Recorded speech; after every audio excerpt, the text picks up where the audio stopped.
Welcome to the Sharkpreneur podcast with Kevin Harrington and Seth Greene. Kevin Harrington is the inventor of the infomercial, one of the original sharks from the hit TV show Shark Tank, and has generated over $5 billion in TV and digital direct response sales.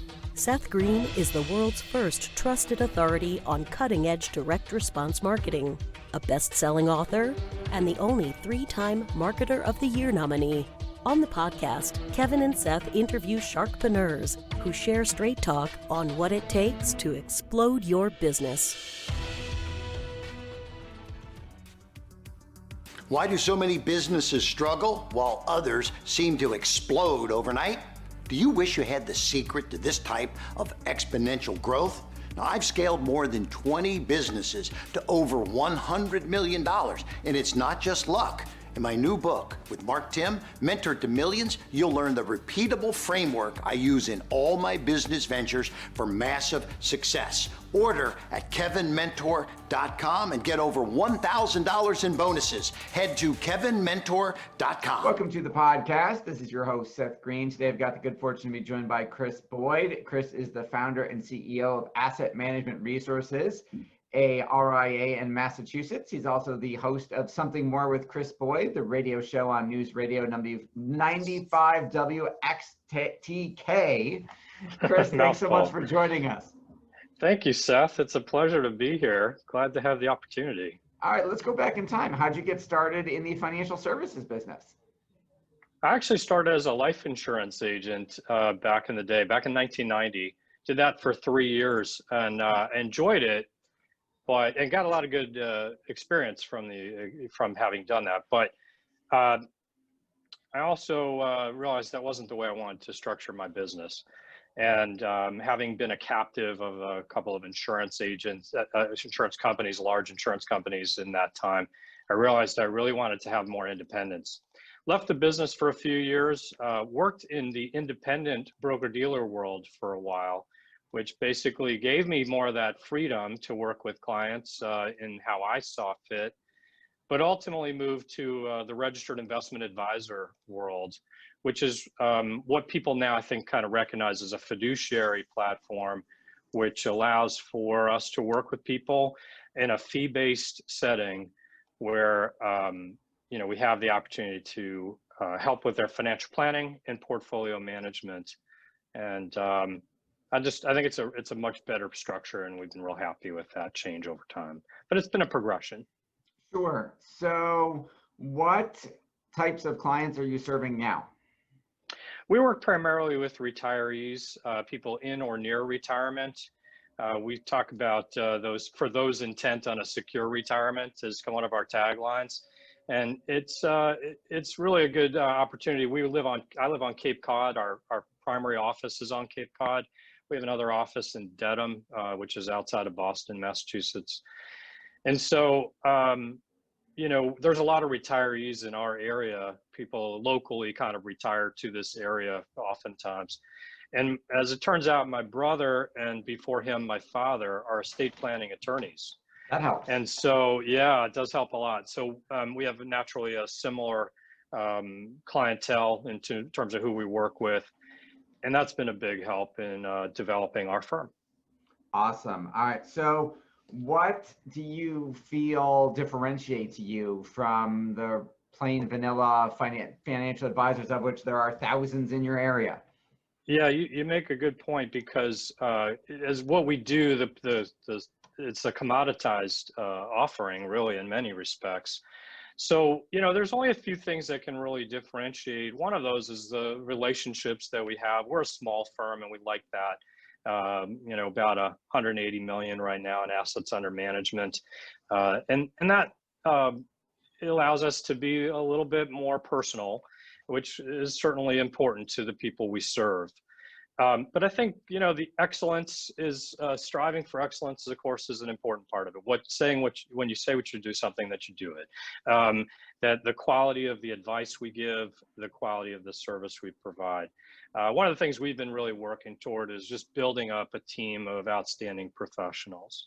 And that's really part of what we do is it's the personal connection. And so having the right people on our team is really an important part of that. So, whether it's having designations like CFAs, Chartered Financial Analyst, or CFPs, or CHFCs, and the like, all these various designations. We've got myself as a CASL, a CASL, a CAP, a CDFA. We got a bunch of people with different credentials, which are helpful. And so, I think that's a part of it, is having things like that can help provide differentiation in the quality of the services we're providing.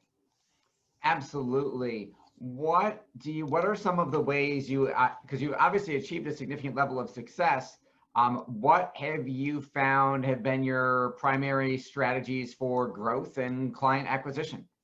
Sure, that's a great question. Thank you. A big part of our success has been having the radio show. And as I mentioned, the context with being in the same office space with my brother and before that my father in their estate planning law firm is a natural progression of when people need help in one area, they often need help in other areas, and it gives us the opportunity to be serving some of the same clientele, though not always.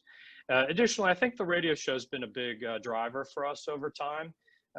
You know what that's like, obviously, but having the opportunity to have exposure that way is a real plus.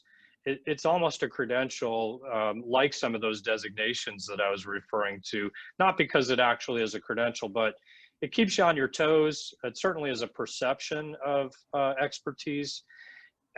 What I find, though, is it's really a great outlet. And you probably can speak to this too. I'd be interested to have you comment, but you get to talk to all kinds of interesting people when you have a show, right? And in the process of that, if you have a curious mind, it can be something that helps keep you, and as a professional, in my case, keeps me better prepared for what questions may arise, and making sure that I'm up on what's the latest and happening in the markets and all the like, So, but it's fun having a show, isn't it, Seth? Absolutely. A lot of fun. So what inspired you to That definitely is part of how we've leveraged that for how we've grown as well. Yeah, let's talk about that. So what inspired you, first of all, to start the radio show? And then how have you gotten the word out about the show to build an audience? Sure. Time probably has been the best thing. I've been doing it for about 13 years. And I will say, originally I did a radio show for a 1-hour program, and I found that didn't really give us the traction we needed to get noticed, because if you didn't happen to be in the car at the time going to the dump or something, you might not, or church or whatever it was, because we're on Saturday afternoons. If you didn't happen to catch it, 1 hour wasn't very long. So having a longer show was important in our progression. What was the nature of your question again? How have you grown awareness of the show? Yeah. Well, we also leverage the show as a podcast, and I don't think it's quite the same. And I do think, as I think about the future of our show, we'll probably do it a little bit differently, to think in terms of trying to reach a broader audience rather than a local audience. But dealing with a local audience, we basically plan our show in a couple of different ways, and this somewhat answers your question.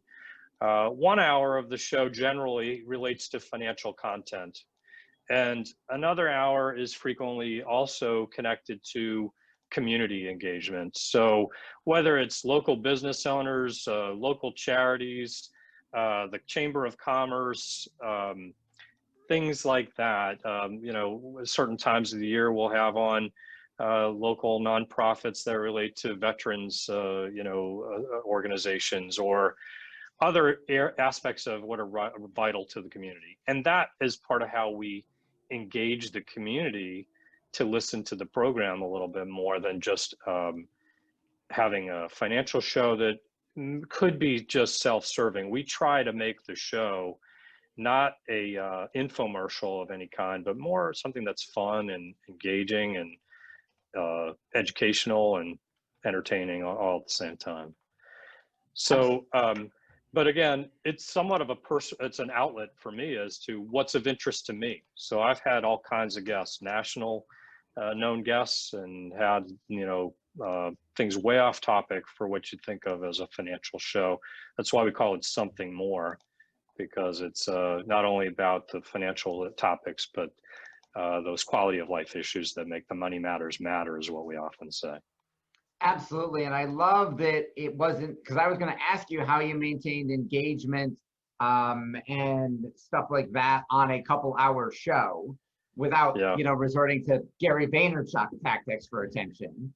So I love that you're interviewing other guests as part of it. I love that it's not just you talking for 2 hours. It's hard to be fascinating for 2 hours nonstop. Totally agree. Totally agree. And I think, if you have a curious mind, there's always things you're interested in. And if I'm interested in them, I figure others in the audience will be interested too. Absolutely. And I think it's really smart because obviously if you're interviewing other businesses, they have a vested interest in sharing that they were on your platform, which exposes you to their audience as well. Exactly right. I've also started a podcast through the Financial Planning Association. One of the things that, as you grow in the profession, it's something you want to give back at times in one form or another, whether it's in your community or, to local nonprofits or whatever. In my case, I happen to get involved in my professional association, the Financial Planning Association. And it's been candidly one of those things where, as much as you would think, this is going to be a time-consuming endeavor, you get much more than you give when it comes to community engagement in one form or another. And this has been true for the Financial Planning Association and my involvement. And so I've, in the local chapter, the Massachusetts chapter, it's one of the largest chapters in the Financial Planning Association. I've become more and increasingly involved and had cycled through the experience of having been on the board and led the board for a time. And now I do a podcast, kind of leveraged my radio and podcast experience to try to use it to extend that with things that might be of interest to other financial advisors. And so we have another podcast called the Wicked Pissa podcast, which of course, obviously for a Massachusetts orientation, but the reason we did that is because there's certain CE talks that are called Wicked Cool Talks and Wicked Good Talks. Wicked for smart, yeah. So it plays on that, and through the chapter and so forth. But in any case, that's also been a lot of fun, but I find it challenging at times to come up with, well, what should we talk about this week? As I'm sure you do with your podcast. How do you go about finding who you speak to, Seth?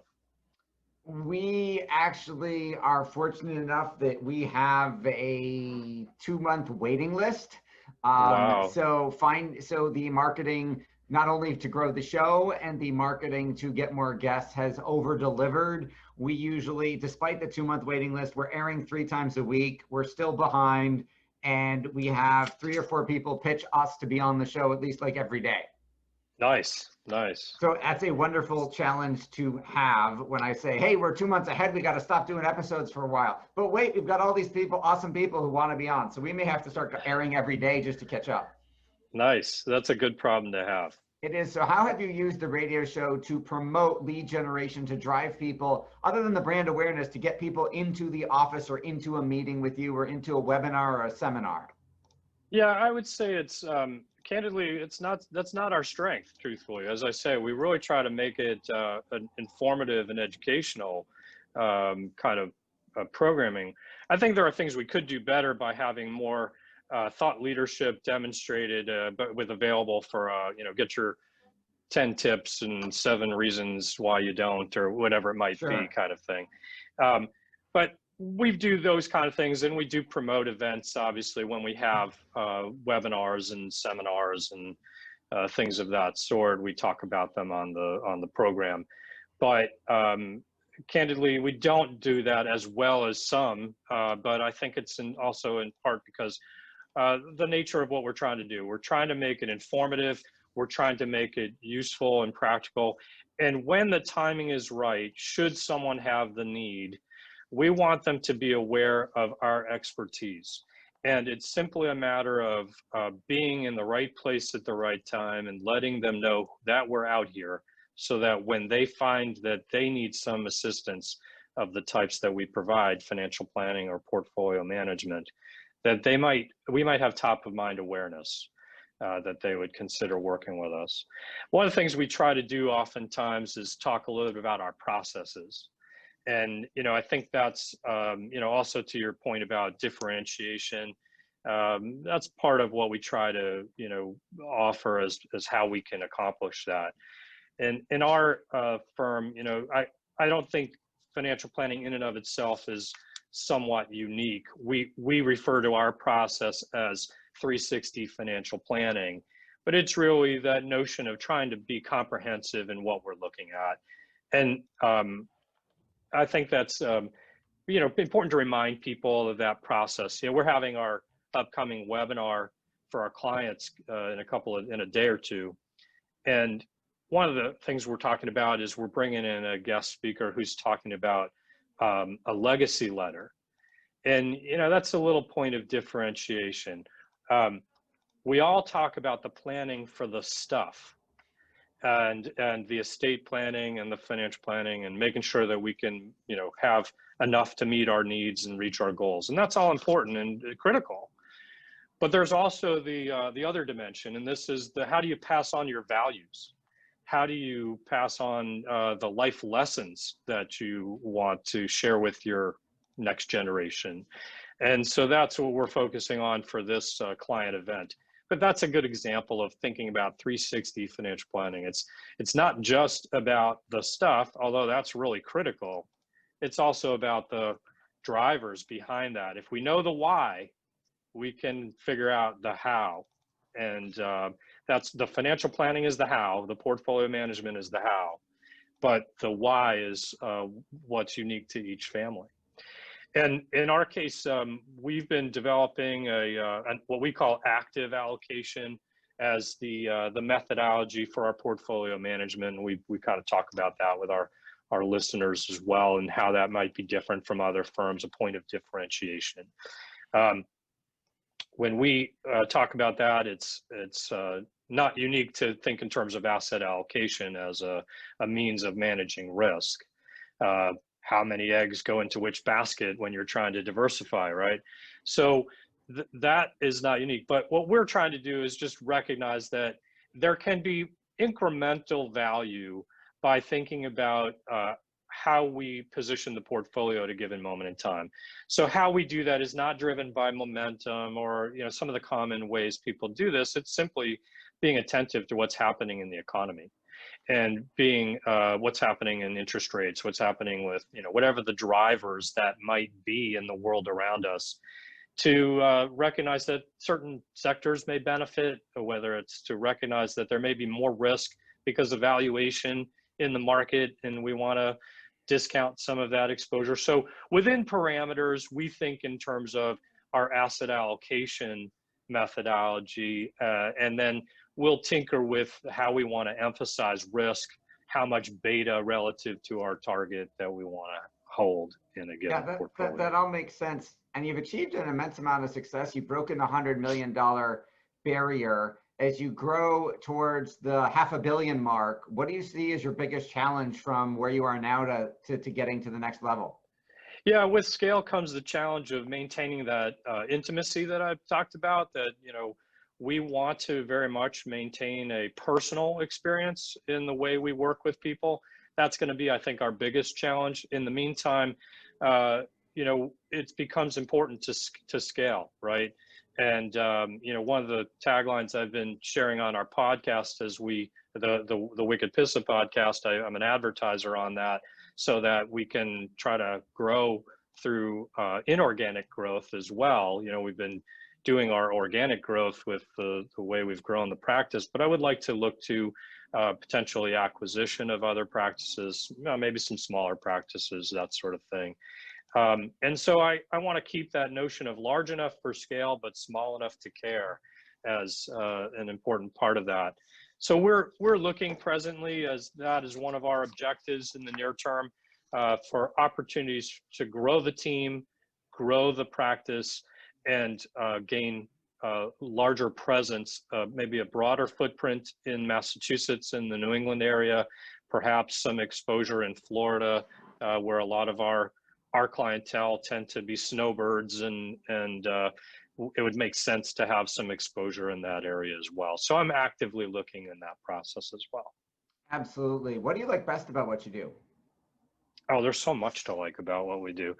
Well, there's the client side of it, which is, we're helping people, and I mean, there's something rewarding about that. Just having the opportunity to be, helping people not only with their own financial life, but perhaps generationally, to have impact for not only themselves but subsequent generations. So there's a fulfillment aspect of it, first and foremost, that is really enjoyable. I think being a business owner is really enjoyable too. The challenges of how to grow a business, how to market that business. We have certain complexities that we have compliance considerations we need to be sure we're attentive to, and making sure that we're being thoroughly informing our clientele of these requirements and so forth. And so just the dynamics of being a business owner, I think, is really exciting and entertaining. And, in my case, I have these multiple outlets with every week we produce a show, and that's part of what I really enjoy about it too, is just that connection with that audience too. So this is a great profession. You know what I mean? There's a lot of great businesses to be in. I'm sure if I didn't land in this job, this profession, candidly, I think there'd be a lot of things I could do and enjoy.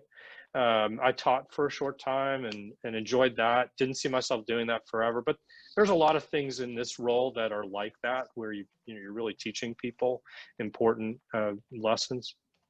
So I don't know if I've answered your question, but candidly, there's a lot to love about being a financial advisor, a financial planner. It's really a gift and a blessing. People share their most, their greatest difficulties, their family dynamics. They reveal a lot of their personal life to you, while at the same time entrusting you with their life's resources, their wealth, and whether it's, objectively big or small, it's huge to them. And it's a great display of trust, and we have a great responsibility that we have to recognize that with when people do share their resources with us to manage or to assist them in their planning. Absolutely. I agree 100%. For our folks who are watching and listening and want to learn more about Chris Boyd and all things AMR, where is the best place for us to send them? amrfinancial.com is our website. You can also learn more about the show at Something More with Chris Boyd. So either of those will get you to our web address. And if you'd like to connect with us by phone, we have a toll-free number, 866-771-8901.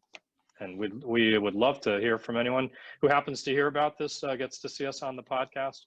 And if you'd like, I don't know if it's appropriate, Seth, but anyone who wants to talk to us about their financial planning, we do offer a complimentary consultation, of course. Of course it is. We would hope you would do that. All right. Well, Very this good. has been Seth Greene for the Sharkpreneur Financial Services RIA podcast with Chris Boyd of AMR Financial. Thanks everybody for listening and watching. We'll talk to you next time. Chris, thanks so much for joining us.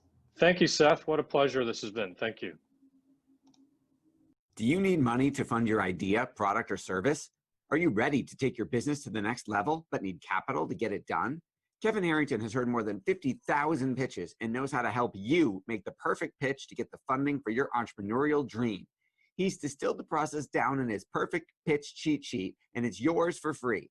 Just text PITCH to him right now at 727-888-2100. Text PITCH to 727-888-2100 right now and claim your free perfect pitch cheat sheet. Text PITCH to 727-888-2100 to start funding your dream today. This show has been produced by Market Domination, LLC. To discover how you can have your own show completely done for you and turn it into a real published book and become the authority in your marketplace, go to www.marketdominationllc.com/podcast offer.